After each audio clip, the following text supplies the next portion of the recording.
Hello mga share. Maghimo lang ta og reaction video karon sa atuang mga reels nga gibot. So nakay sa ka reels nga bago lang gi-upload. So ato ang buhatan og comment kung unsa ato ang ma-comment ani. Based sa experience po na sa paghimo og mga inani nga reels. Dagan mag mga tutorial nga na hitabo nga mga inani. Pero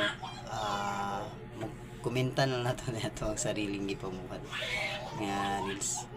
Okay, so let's start. Tama na nag-erase ko tapos na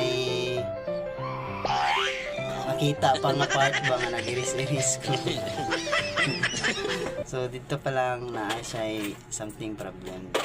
And then sa editing to niya. So wala dili kay nako matarong og himo ang pag-edit kay dili mo tayo na nakahawd sa pag-edit.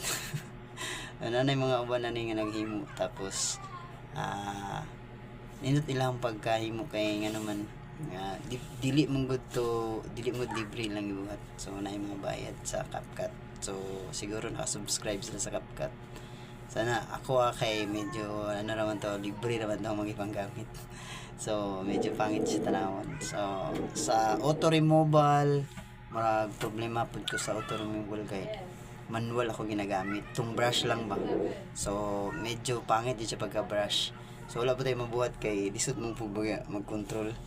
So muna nga ako ang video inana na siya. So dili kayo siya nindot tanawon. Pero so far so good. Nindot may yapon siya result. Nalay siya yung mga problem sa background niya kay wala na tarog remove. So yun lang to mga ka-share. Salamat. Daghang salamat.